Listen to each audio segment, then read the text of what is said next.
I'm Michelle Coyle, and I help queer entrepreneurs start up and scale. And today we're talking about whether you need to quit your job before you start your new business, to side hustle or not to side hustle. That's the question. And a lot of people, when they're first starting out, like to ask me, do they really need to quit their job before they can start their business? I mean, there's a big leap to be made. It's a big, scary leap. I understand.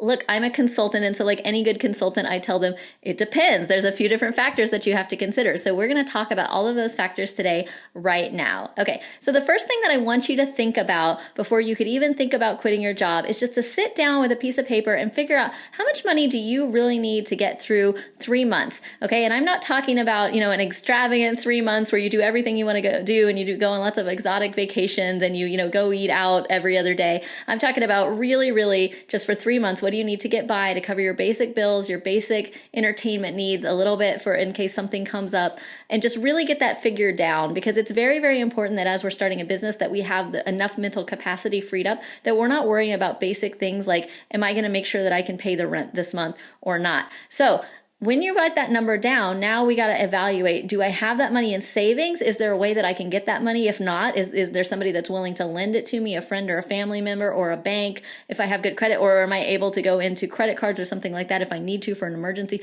Am I going to be okay if I don't have any revenue coming in for a few months? I want to make sure that that's true. And if not, if I'm in the type of business where I can actually make money really quickly, then I might not need to have 3 months in the bank in order to do this. It's going to depend on the type of business. So that's the second thing I want you to consider, is what kind of business are you starting? Because if you're starting a service business or a consultancy or something like that, you can make money a lot faster than if you're creating a product or something like that. That's going to take, depending on if it's a tech platform or a physical product that you've got to manufacture and sell, it can take anywhere from, a year to several years to really start making any money off of it, depending on how ambitious or how big it is. But if you've got a service business where you're literally just trading, if you're building websites, or you're a graphic designer, if you're some kind of consultant, you're an accountant, something like that, then all it takes is for you to get those first couple of clients to start bringing money in. So I want you to kind of factor that in. So you may not need 3 months in the bank if that's the case, because you may be able to say, okay, I think I can get a new client within a couple of months, or I can get a client in 2 weeks, and this is how much that's going to take off that total. And so here's what I actually need instead. So it's a little bit of math and a little bit of planning in that way. And also, it's always a good idea, if you're doing that, jumping out of a job and getting into a service business, a lot of times you can procure one client. So it's not necessarily that you're starting your whole business before you quit your job, but you can go ahead and procure one client, 1 or 2 clients. So you kind of know, I've got something to jump into and I'm not just jumping into the void and starting from scratch. Okay, the third thing I want you to consider is, how demanding is your current job? Now, I don't want to get in trouble with anybody's boss. I'm a boss myself, so I'm not trying to do that. But what I am saying is, if you happen to have the kind of job where you're getting paid to kind of be available, or you're kind of phoning it in, you're working from home, and you're not necessarily utilized to your full capacity, not because you're not supposed to be and you're just goofing off, but because you actually really aren't, then you might be in a situation where, it's okay for you to go ahead and start doing some of the things for your new business on the side, as long as you're still available to your employer and you're still doing what you're paid to do. But if you are being utilized full-time or more and you're totally exhausted every day at the end of your day, then you're going to really need to consider quitting your job before you start something else. So just kind of think about, how much are you needed at the regular job? And the other thing is, you can do what you want, but I'm big on integrity. And I really think it's kind of shady to be doing this on the side of the boss not actually knowing that you're doing it. Obviously there's a lot of nuance to that. You may be in a situation that's kind of bad or abusive. I hope you aren't. But if you are, obviously you might not want to disclose something for your own safety. Look, that's up to you to decide.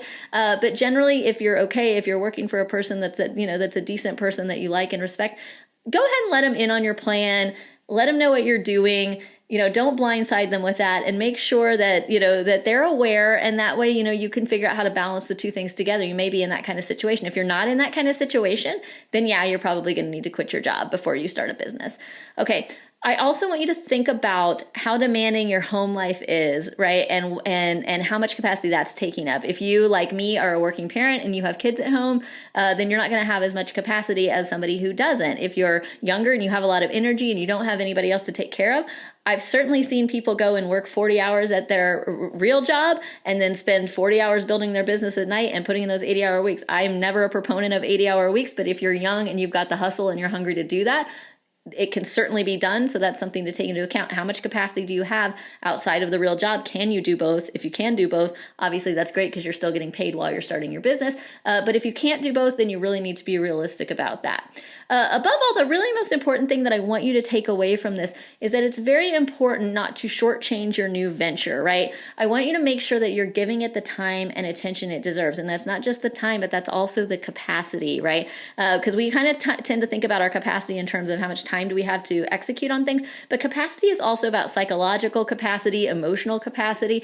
You need time to rest. You need time to be with your partner or partners. You need time to be with your friends. You need time to be with your kids. You need time to work out and all of those other things. And if this is going to, in anything but a very short-term sprint, going to eat into that kind of capacity, you really have to consider and make sure, am I going to be able to do this and give it the attention it deserves? Listen, I've seen a lot of people screw this up and spend years dabbling in their side hustle because they really only have, an hour or 3 or 5 hours a week to dedicate to it. And then, they've done it for 5 years and they go, I've been doing this for 5 years. I don't know why I can't get it off the ground. Well, you haven't really focused on it.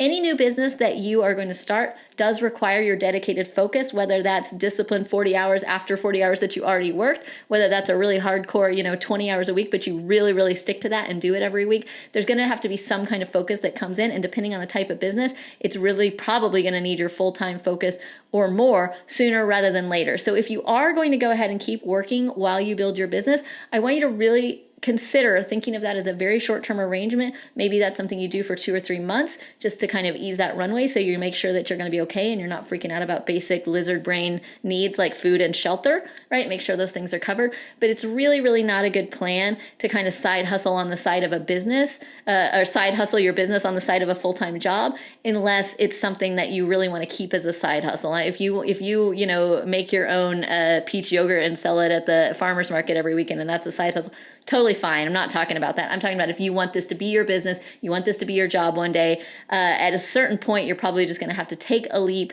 and really focus on that. Just make sure that you're set up to do that comfortably enough that you can actually focus and you can actually stay up here in your logical brain and make rational decisions about that.